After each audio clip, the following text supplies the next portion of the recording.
Mario Kart, one of Nintendo's biggest franchises, and for good reason. Over the last 3 decades, Nintendo has mastered the Mario Kart formula, achieving the perfect balance between luck and skill, so that less experienced players feel like they still stand a chance, while more skilled players don't feel like it's too unfair and still feel like they have an advantage when playing. People love the Mario Kart franchise for its fun and unique gameplay, but there is one aspect that is often overlooked. One thing that you see whenever you open your desired Mario Kart game, but yet you never even think twice about. That thing is the title screen. In this video, I have decided to look into each and every title screen in the mainline Mario Kart series.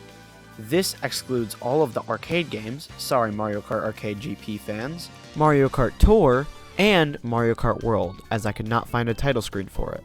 Then, I'll be ranking them based on how they look, as well as any moving parts on the title screen and how much they really add to it. That being said, if you do enjoy this ranking / deep dive style video, make sure to leave a like and I will consider making more videos like this. Now into the video. In last place, we have Mario Kart 8 for the Wii U. It includes the title, press A to start, and Mario in a kart in a drift. It has a white background. No one can convince me that it deserves better than last place. In 8th place, we have Mario Kart 7 for the 3DS. Nintendo really did the bare minimum when it comes to this title screen. They included the title at the top, and in the center, we have characters driving karts. On the left, we can see Bowser, in the middle is Mario, and on the right, we can find Luigi. Now, they did do a nice job with the placement of the characters, as Mario is the biggest and is in the center as he is the main character in the series, and Bowser is Mario's enemy, so it fits for him to be just a bit smaller and less prominent, but I think Luigi is just as important as Bowser, so I find it unjust for him to be in the background, not that there's even much of a foreground anyway. Also, a white background? Really, Nintendo? Again? It's just so boring. Anyway, overall this title screen is not much more complicated than what a 5-year-old could make, but it's still better than 8. In 7th place, we have Mario Kart Wii for the Wii. This title screen is what Mario Kart 7 has, but executed a little bit better. First thing to notice is the title at the top. Next, we see 2 characters in the center, those being Mario and Luigi, but this time they aren't in karts, and both get the same amount of attention. An additional key detail here is that they are both holding wheels, demonstrating the motion controls gimmick that was new to Mario Kart Wii. We also see more prominent shadows than the ones seen in the Mario Kart 7 title screen. Final thing to notice is that we now have instructions on how to start the game, in the fashion of saying, press the A button. A nice touch is that these words pulse, which means this is technically not just a flat image like Mario Kart 7. This was also true for the Mario Kart 8 one, but I didn't go into detail there. Overall, the title here looks a little nicer than Mario Kart 7's, and there is more going on here, so I had to place it above that, but it's still boring and not that great, and it's far better than 8. In 6th place, we have Mario Kart DS for the DS. We have finally moved away from the white background, which is the only reason this placed above 7 and Wii, because it had even less elements than both of those.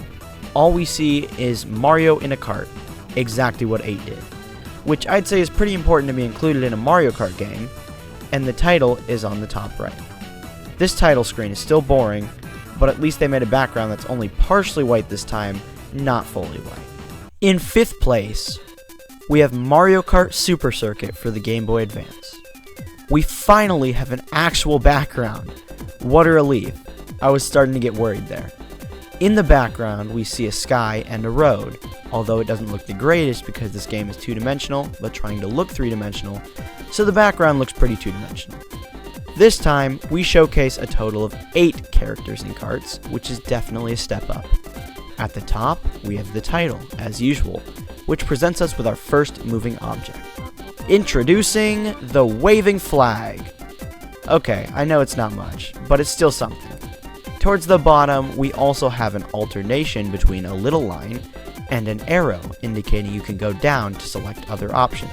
Biggest takeaway about this one is that the background has made a vast improvement and there are more characters showcased in the front.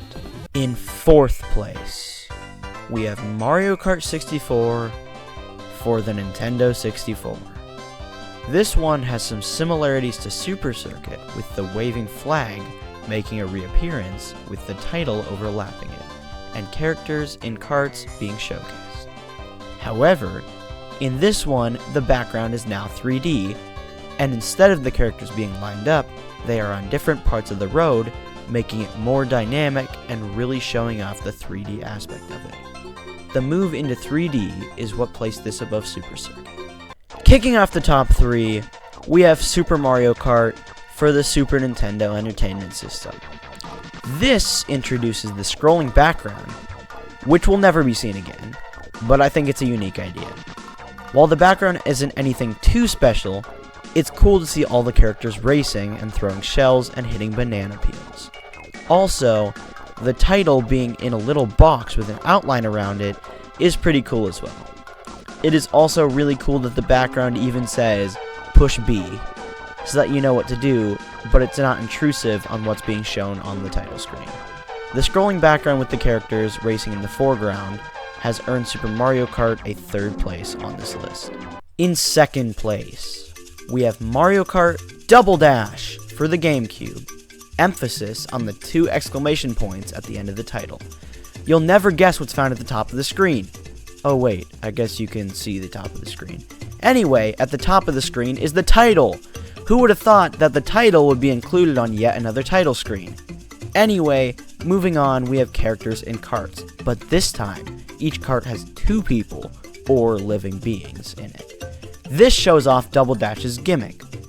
Aside from that, we just have a blurred background and press start at the bottom, just in case you didn't know what button to press. Press start also blinks. Wait for it. And now, time to announce the best title screen in the Mario Kart series. Commence the extremely long and obnoxious drumroll.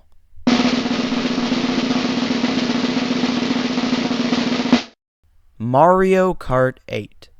Oh wait, Deluxe. I guess they made some slight adjustments to this game's title screen when they ported it to Switch. I guess the only thing to say is that they chose a beautiful track to show off, including characters driving karts, because I don't know, maybe this game is called Mario Kart or something. And the best part about this title screen is that they told you what buttons to press. That was a video, and you just watched it, and now you're listening to me say the outro for it. Comment down below how you feel about this outro. If you hear me right now, you probably enjoyed the video. Because of this, you should subscribe, and do so just as mindlessly as you watch YouTube videos in the first place. After that, why don't you click the video displayed on the screen just as mindlessly? Just a thought.